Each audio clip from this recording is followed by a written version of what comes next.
Number 1. The 24 Elders. The Bible describes multitudes of beings that have intrigued many people for years. Who are the 24 Elders? Beyond our understanding and perception, there exists a magnificent throne room in heaven, radiant with divine light and power. This place is extraordinary. It is where the most powerful being in the universe resides. John's journey to the island of Patmos and the visions he received there, including the one about the 24 elders, is among the most fascinating parts of the Bible.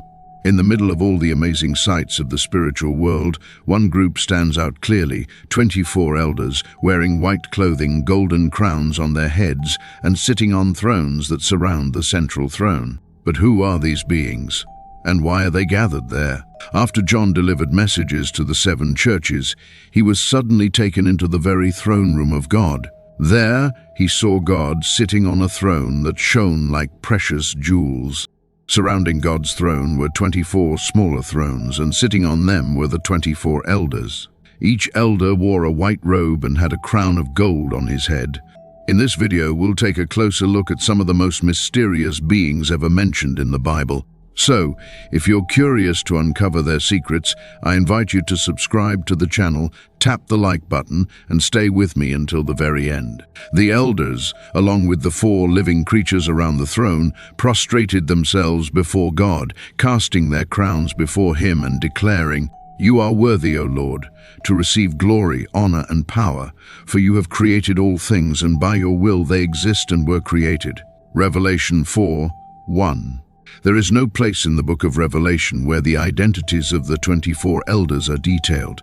On the other hand, it is highly likely that they are representatives of the church. Some believe they are angelic beings, however. This is highly unlikely. It's easy to understand that they rule together with Christ because they are sitting on thrones. Over and over again, the Bible tells us that the church will rule and reign with Christ. The Greek word used here for elders is never used to describe angels. It only refers to human beings who have reached a certain age and are seen as wise or ready to lead. Since angels don't grow old, the word elder doesn't apply to them. Even though angels sometimes appear in white clothing, the color white is most often linked to believers. That's because it stands for the righteousness of Christ, which is given to those who are saved. The elders are also wearing golden crowns, which is another sign that they are not angels.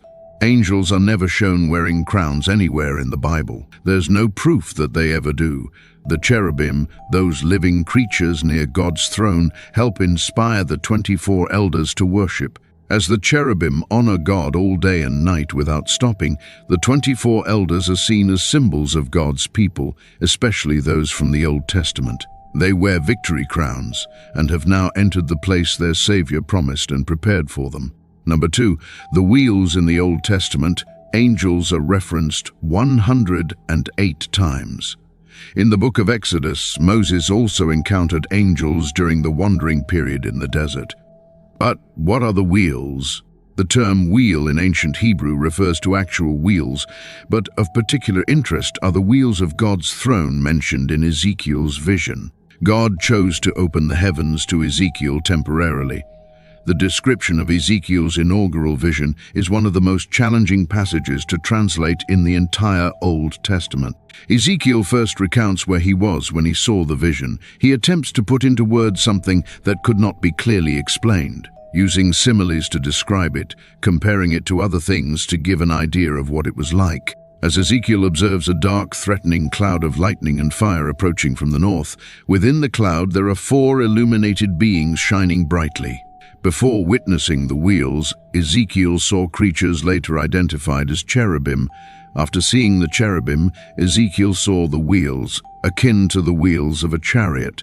The best way to picture what Ezekiel saw is by thinking of a gyroscope, a device that can move in any direction without needing to turn. It helps us imagine the strange and wonderful movement Ezekiel described. As I looked at the living beings, I noticed that each of them had a wheel on the ground beside them. Each of the 4 had one wheel next to them. These wheels sparkled like topaz, and they all looked the same. It seemed like there was one wheel inside another wheel, making them very unique. When the beings moved, the wheels moved with them in any of the 4 directions. They didn't need to turn to change direction. The wheels were large and amazing to see, and their rims were full of eyes all around. Wherever the living creatures went, the wheels followed. And when the living creatures rose up from the ground, the wheels lifted up too. The spirit that was in the living beings was also in the wheels, so wherever the spirit wanted to go, the wheels would go as well. When the beings moved, the wheels moved. When the beings stopped, the wheels stopped. And when the beings rose into the air, the wheels rose with them, because the spirit of the living creatures was inside the wheels. Ezekiel 1:15-21. Ezekiel stayed focused and aware of the connection between the wheels and the cherubim. No matter where the cherubim went, the wheels moved in perfect harmony with them. Ezekiel explained that it was the Spirit of God guiding and revealing himself through everything he was witnessing. Ezekiel was also perceiving the omniscience of God. The multiple eyes he saw represented the complete consciousness of God, who sees and knows everything. This great book begins with a vision in which Ezekiel receives a revelation from God of angelic figures. In this vision, God calls the prophet to be his spokesperson and watchman for the Hebrew exiles. This vision is the first of 4 in the book and may be challenging to visualize. What Ezekiel saw expressed a sense of exceptional knowledge and intelligence. The Ophanim are also mentioned in a similar manner in Ezekiel 10. Ezekiel was to understand that the chariot or throne chariot of God was in motion. The image may seem bizarre to the modern reader, but it should be remembered that this is a visionary experience, and surrealistic characteristics may predominate over realism. Number 3. The Behemoth. Imagine a terrifying 5-ton African elephant running toward you, its trunk stretched out, eyes dilated, and massive legs pounding the earth. There is nothing between you and it except flat grass. Your heart is beating wildly. How do you escape? What do you do? Now know this. Animals far more fearsome and powerful than elephants once roamed the earth. The behemoth is spoken of in the book of Job as a massive and mysterious creature, one unlike any other. The story begins with a wealthy man named Job, who lived in the land of Uz. He had a large family and owned many animals. Job was an honest man who always tried to do what was right. He lived with strong moral values and had a committed relationship with God. God spoke highly of Job to Satan, pointing out how faithful and righteous he was, but Satan disagreed. He claimed that Job was only faithful because God had given him a comfortable and blessed life. Satan then challenged God, saying that if Job were allowed to suffer, he would turn against God and curse him. To test this, God permitted Satan to bring trouble into Job's life, but he did not allow Satan to take Job's life. In one terrible day, Job received 4 heartbreaking messages. Each one brought bad news. His servants, sheep, and even his 10 children had all died, either from raiders, thieves, or natural disasters. Overcome with grief, Job tore his clothes and shaved his head as a sign of mourning. But even in his pain, he chose to continue praying and praising God. Later, Satan returned to heaven, and once again, God allowed him to test Job. This time, Job became so upset that he cursed the day he was born. He compared life to light and death to darkness, saying he wished he had never come into the world. Job felt that life only brought him more pain and asked why God would judge people by their actions when he had the power to forgive and correct everything himself. Job was perplexed. How can a human being fully satisfy the justice of God, whose ways are mysterious and beyond human comprehension? Eventually, Job reached his breaking point, resentful, anxious, and terrified. He lamented God's perceived injustice in allowing the wicked to prosper while he and other honest men suffered. He wanted to confront God and protest, but he could not find him. Still, Job resolved to pursue wisdom, fearing God and avoiding evil. In the end, God intervened. On several occasions, Job had prayed for a conversation with the Almighty, and that wish was granted. God's response came from the midst of a storm. There was humor in the way God addressed him. God reminded Job that he is the creator of everything, describing his magnificent acts of creation and asking if Job could match such work. He ended with a challenging question: "Are you capable of judgment? Is it not presumptuous to believe I should explain myself to you?" Job was made to feel very small. In the end, Job responded humbly, "I am not worthy. How could I ever answer you? I will put my hand over my mouth. I spoke once, but I have nothing more to say. I spoke again, but I will remain silent now." During the second part of God's speech, he didn't focus on himself as the creator anymore. Instead, he started talking about the creatures he had made. With a touch of humor, God asked Job what he thought about the behemoth, as if this incredible beast could help explain the deep questions of life. "Take a look at the behemoth, the creature I made along with you. It eats grass like an ox. Its strength is found in its hips, and its power lies in the muscles of its belly. Its tail swings like a cedar tree. The muscles in its thighs are tightly packed. Its bones are like bronze tubes, and its legs are like bars of iron. It is one of the greatest works of God. Only its creator can go near it with a sword." Job 0:15-19. Before this, God had focused on the mystery of animal creation. But now, the attention turned to the powerful and awesome nature of his creations, creatures that inspire both awe and fear. The identity of the behemoth. The behemoth is one of the few creatures mentioned in the Bible that has caused long debates among historians and scholars. Even today, experts haven't come to a full agreement about what exactly this animal was. But there are two facts that most agree on. The behemoth was very large. It had a navel, meaning it was not hatched from an egg, but was born alive. The Bible says it eats grass like an ox, and that its true strength lies in its stomach muscles. God seems to enjoy describing this amazing creature, pointing out its huge size, its eating habits, and the way it moves. The image is clear. If Job cannot compete with this fellow creature, how could he compete with the God who created it? The Hebrew word behemoth has the same form as the plural of the Hebrew word behemoth, which means beast. It's possible such a beast once roamed the earth alongside humans. Was the behemoth a hippopotamus? Many people think so. Job 40:23 talks about the creature's huge mouth drinking up the rushing Jordan River, suggesting a large aquatic creature. The hippopotamus was known in biblical times, especially in Egypt. The Romans reduced their population due to the damage they caused to crops. Though called a river horse, the hippopotamus is more closely related to pigs than horses. Or was the behemoth an elephant? Some biblical apologists argue that behemoth refers to a four-legged beast like an elephant. However, the descriptions in Job seem to portray a creature far too large for people of that time to defeat. Humans have hunted and domesticated elephants for labor and war, but the behemoth is described as the foremost of God's ways, so powerful that only he who made it can bring his sword near it. This was not an exaggeration. Number 4. The Leviathan. Compared to the terrifying, uncontrollable power of the Leviathan, man's pride and grandeur are nothing to boast about.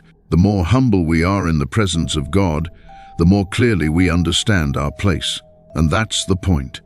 Neither Job nor anyone else has the authority to question or judge the work of God. The Leviathan is described as a huge water-dwelling creature. In the Bible, it is portrayed as a terrifying beast, wild, powerful, and extremely fierce. The original Hebrew word for Leviathan comes from a root that means "twisted" or "coiled." On that day, the Lord, with his powerful, sharp, and mighty sword, will punish Leviathan, the fast-moving serpent, Leviathan, the twisting serpent. He will kill the dragon that lives in the sea. Isaiah 2007:1. Whatever this sea creature was, it had a reputation for being strong and untamed. The Leviathan was one of the sea creatures that God himself spoke highly of. The Old Testament refers to the Leviathan multiple times. In most of these passages, it seems to be a real creature, not just a symbol. People likely knew about it, but mostly through stories and reputation. They were careful to keep their distance. The sea is wide and deep, filled with too many living things to count, both large and small. Ships sail across it, and the Leviathan which you made plays there. Psalm 4:25-26. To help Job see his own limitations, God pointed to the Leviathan. He used this mighty creature to remind Job how small and powerless he was compared to the full picture of creation. It was a powerful way for God to show that his wisdom and greatness are far beyond human understanding. Job 41 gives the most detailed description of the Leviathan. Can you pull in Leviathan with a fishhook or tie down its tongue with a rope? Can you put a cord through its nose or pierce its jaw with a hook? Will it keep begging you for mercy? Will it speak to you with gentle words? Will it make an agreement with you for you to take it as your slave for life? Can you play with it as with a bird or put it on a leash for your young girls? Job 41:1. This creature was first mentioned earlier in Job 3:8. May curse that day those who are ready to rouse Leviathan. In that moment, Job was showing just how deeply he regretted being born. He spoke of how sailors and fishermen used to curse the Leviathan, a dangerous and frightening sea creature. That's the kind of strong emotion Job felt about his own life. He wished he had never come into the world. Most people think of the Leviathan as a mythical sea monster or dragon, a creature that brought fear to those who sailed the seas or lived near them. But in Job chapter 41, God doesn't describe the Leviathan as a legend or myth. He speaks of it as something very real. There are different ideas about what the Leviathan really was. Some people believe it might have been a type of ancient dinosaur, something like a dragon that either lived during Job's lifetime or was remembered through stories passed down over generations. Others think it could have been a very large and powerful crocodile. No matter what the Leviathan truly was, God had a clear reason for bringing it up during his talk with Job. He wanted Job to realize just how weak and small he was when compared to one of God's most powerful creatures. Job had no way to fight or control the Leviathan. It was a clear example of how much greater God is than any human being. Number 5. The cherubim. The cherubim are a group of celestial beings created by God. They are the first in the angelic hierarchy to appear in the Bible, immediately after the fall of Adam and Eve. Genesis 3 tells the story of what happened in the Garden of Eden, after Adam and Eve disobeyed God by eating from the tree of the knowledge of good and evil. There was a risk they might also eat from the tree of life and live forever in their sinful state. Because of this, they were removed from the garden, losing their place in that perfect home God had made for them. But what would stop Adam from coming back and disobeying God again? The Bible gives us the answer in this verse. So he drove out the man, and he placed cherubim at the east of the Garden of Eden, and a flaming sword which turned every way to guard the way to the tree of life. Genesis 3:24. From this and other verses in Scripture, it seems the main duty of the cherubim was to make clear the sinfulness of mankind and to protect God's holy presence from those who were not pure. Even though Adam surely wanted to return to the garden, the presence of the cherubim reminded him of an important truth: he had broken God's command. Later in history, during the time of ancient Israel, only the high priest was allowed to enter the Holy of Holies once a year. Inside that sacred place was the mercy seat, where 2 golden cherubim stood. Each time the high priest entered, he must have thought to himself, "Sat, I don't belong here, in the holy presence of God, because I am a sinner." The cherubim are real and powerful spiritual beings. In the Bible, they are often connected with heavenly or divine things. God even told Moses to include them in the design of the Ark of the Covenant and the Tabernacle. In Ezekiel chapter 10, the prophet gives a unique description of these beings. The cherubim are shown with wings, hands, and eyes all over their bodies. They are also seen alongside wheels within wheels, creating a mysterious and awe-inspiring image of God's glory. However, Ezekiel's description also carries a serious and somber tone. The cherubim didn't just guard God's holy place from those who weren't allowed in. They also confirmed that the high priest, when carrying the blood of atonement, had the right to approach God as a mediator for the people. Most importantly, the cherubim do not block the way to God for humble followers of Christ. Because of Jesus' sacrifice on the cross, believers can now approach God with confidence, not because we deserve it, but because of what Christ has done for us. When Jesus died, the veil in the temple was torn, the path to God was opened, and now the cherubim remind us not of separation but of salvation.